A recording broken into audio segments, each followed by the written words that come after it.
Hello, hello. Welcome back to another episode of Practice English Daily. I'm your host, Jessica. And I'm Eric. Hello, everyone. It is great to be back behind the microphone with you all. It really is. We are so happy you decided to join us today. Our goal here at Practice English Daily is simple. We want to help you take your English from okay to amazing. We want to help you sound more natural, more confident, and more like a native speaker. That's right. And before we dive into today's super useful topic, we have a small favor to ask. If you are listening on YouTube or a podcast app that allows video or comments, please take a second to subscribe and like the video. Yes, please do. It really helps our channel grow, and it ensures you never miss a lesson. Hitting that like button tells us that you enjoy this content and want more of it. Exactly. So, Jessica, what are we talking about today? Today, Eric, we are going to talk about something that makes us human. We are talking about feelings and emotions. Oh, this is a big one. You know, when I first started learning languages, I always found myself saying, I feel good or I feel bad. Right. And while those words are correct, they are very basic. They don't paint a picture. Today, we are going to upgrade your vocabulary. We want our listeners to be able to express exactly how they feel with precision. But before we get into the definitions, Eric, how was your weekend? Let's practice talking about feelings right now. My weekend was interesting. Saturday was great. I went for a long hike in the mountains. The weather was perfect. The sky was blue. I felt really energized. Energized, that is a great word. It means you felt full of energy and life. Exactly. But Sunday was a different story. I had to clean my entire apartment, do laundry, and catch up on emails. By Sunday night, I didn't feel energized at all. Let me guess, you felt the opposite? I was completely drained. Drained is another fantastic word for our listeners. It means you have no energy left, like water draining out of a sink. So you went from energized to drained. Yep. What about you, Jessica? How are you feeling today? Honestly, I am feeling a little bit nostalgic today. Nostalgic? That's a sophisticated word. Can you explain that? Sure.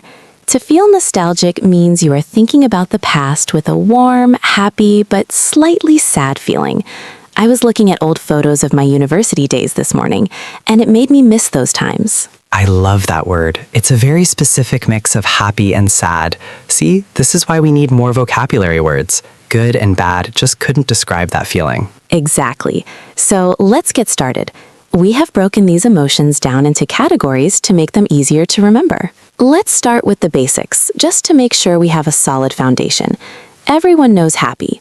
But Eric, what are some better synonyms? If you are just a little happy or polite, you can say you are glad or pleased. For example, I'm pleased to meet you. Correct. Pleased is very polite. If you want to sound professional, use pleased. And for sad? Sad is the standard word, but a very common synonym is upset. Now, upset is interesting because it can mean sad, but it can also mean a little bit angry or disordered. If you drop your ice cream cone, you are upset. Right. You aren't depressed, that is too strong, but you are definitely upset. Moving on to a very important category, anger. This is where intermediate learners often make mistakes.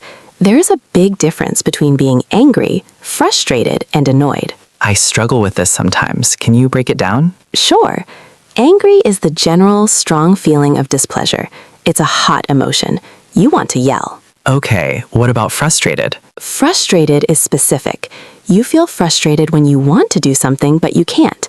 Something is blocking you. Ah, I see. So if I am trying to open a jar of pickles and the lid is stuck, I am frustrated? Exactly. You aren't necessarily angry at the pickles. You are frustrated because you cannot achieve your goal. Or if you are trying to speak English and you can't find the right word, you feel frustrated. That is the perfect word for language learners. And annoyed? Annoyed is a smaller feeling. It's when something is bothering you slightly, like a mosquito buzzing in your ear, or someone clicking their pen during a test. So annoyance is like a small irritation. Frustration is when you are blocked. And anger is the big explosion. You got it. Let's talk about fear. We have scared and afraid. Are they the same? Yes, scared and afraid are synonyms. You can say, I am scared of spiders, or I am afraid of spiders. They are interchangeable. And nervous? Nervous is about the future. It's when you are worried about an event that hasn't happened yet, like a job interview or a first date. You feel shaky, maybe your heart beats fast. And worried? Worried is more mental. It's when you keep thinking about bad possibilities. I am worried I forgot to lock the door. You are thinking about it over and over. Let's cheer things up. Let's talk about positive feelings. Obviously, we have excited. Yes, excited is high energy. You are looking forward to something. But let's look at content. This is content. Not content like internet videos. No, the pronunciation changes. It is content. To feel content means you are peacefully happy. You don't need anything more. You are satisfied with what you have. That's a lovely feeling. Sitting by a fire with a book makes me feel content. Perfect example. How about proud? Proud is when you feel good about something you did or something someone close to you did. If I get an A on my test, I feel proud. Exactly. And hopeful? Hopeful is the opposite of pessimistic. It means you believe good things will happen in the future. Yes. And one of my favorites, curious. Curious means you want to know more. You want to learn. If you see a closed door and you really want to open it to see what's inside, you are curious. And finally for this section, gratitude or thankful. These are mostly the same. It means you appreciate what you have. Okay, back down to low energy. We mentioned tired earlier, but what if you are really tired? Then you are exhausted. This means you have zero energy left. And bored? Bored is when you are not interested. Time feels very slow. Be careful with the grammar here, right? Yes, please do not say I am boring. If you say I am boring, it means you are not an interesting person. You must say I am bored. Great tip. And lonely? Lonely is the sadness you feel from being alone or isolated. You can be alone and be happy. That's solitude. But if you are alone and sad about it, you are lonely. These next ones are a bit more complex. They often involve other people. Let's start with surprised versus shocked. Surprised can be good or bad. A surprise party is good. Shocked is usually much stronger and often negative, though not always. If you hear bad news, you are shocked. You can't move or speak. Confused? Confused means you don't understand. Everything is mixed up in your head. Here is a big one. Embarrassed. Oh yes, embarrassed is when you feel silly or ashamed because you made a social mistake. If you trip and fall in front of a crowd, your face turns red. You feel embarrassed. In Spanish and Portuguese, there's a word that looks like pregnant, but in English, embarrassed means social shame. Don't mix those up. Please don't. That would be embarrassing. What about jealous versus impressed? Jealous is negative. It means you want what someone else has, and you might be angry that they have it. Impressed is positive. It means you admire what someone did. Wow, you built that house? I am impressed. We also have relieved. Relieved is the feeling when you think something bad is going to happen, but it doesn't. Like when you think you lost your wallet, but then you find it in your pocket. Phew.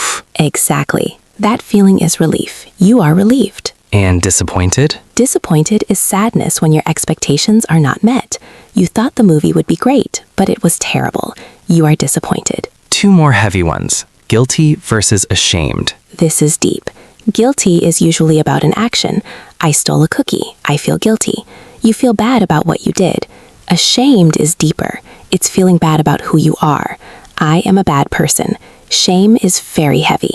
And finally, anxious and overwhelmed. Anxious is similar to nervous, but usually stronger and can last longer. It's a general feeling of unease. Overwhelmed is when you have too much to do, too much work, too much noise, too much stress. You feel like you are drowning in tasks. Okay, Jessica, my brain is full of words. Let's play a game to help us remember them. Let's do it. This is the situation game. I will describe a scenario, a real-life situation, and Eric and you listening at home have to guess the correct emotion. Are you ready? I was born ready. Let's go. Scenario number 1. You are at the airport. Your flight was supposed to leave at 2 p.m. It is now 6 p.m. The airline keeps saying just 20 more minutes, but the plane isn't here. You just want to go home. How you feel? Oh, I know this feeling well. I am definitely annoyed, but probably more than that. I feel frustrated. Frustrated is the perfect word. Why? Because I have a goal, going home, and the airline is blocking it. I can't do anything about it. Correct. 10 points for Eric. Scenario number 2. You studied for your English exam for 3 weeks. You thought you did really well. You get the test back, and your score is only 50%. Ouch, that hurts. I feel disappointed. Yes, your expectation was high, and the reality was low. That is disappointment. That's a terrible feeling. Give me one more. Scenario number 3. You are walking home alone at night. It is very dark. Suddenly, you hear footsteps running behind you. Whoa, okay, my heart is beating fast. I am scared or terrified. Yes, or nervous? No, nervous is for a test. This is immediate danger. I am scared. Exactly right. Scared, afraid, or terrified. Great job, Eric. Okay, everyone. We threw a lot of words at you, but we want to take a few minutes to do a deep dive review. We have selected the 6 most useful or tricky words from today's list. We are going to give you a clear definition and a personal example for each one. Listen closely, because these are the words that will make you sound fluent. Word number 1, frustrated. Definition, feeling annoyed or upset because you cannot change or achieve something. Example, I tried to call the bank yesterday, but I was on hold for 45 minutes. I felt so frustrated that I just hung up. Word number 2, content. Definition, a quiet, peaceful happiness, being satisfied with what you have. Example, I don't need a fancy car or a big mansion. I have a warm home and good food. I am perfectly content. Word number 3, relieved. Definition, the feeling of happiness when worry or pain stops, or when a bad thing does not happen. Example, I thought I left the oven on when I left the house. I rushed home and saw it was actually off. I felt so relieved. Word number 4, disappointed. Definition, unhappiness caused by the failure of your hopes or expectations. Example, I went to that new pizza place everyone talks about. Honestly, it was cold and tasteless. I was really disappointed. Word number 5, grateful. Definition, feeling or showing thanks, appreciating kindness or what you have. Example, when I was sick last week, my neighbor brought me soup. I was so grateful for her help. Word number 6, embarrassed. Definition, feeling shame or awkwardness, usually in a social situation.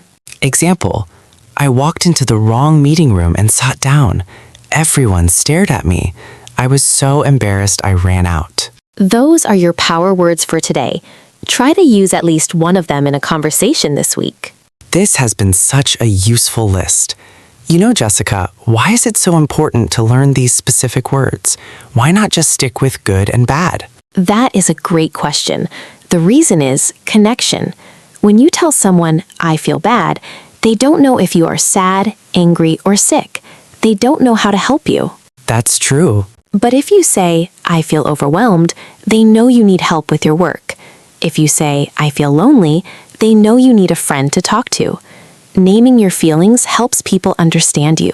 It builds deeper relationships. That is beautiful.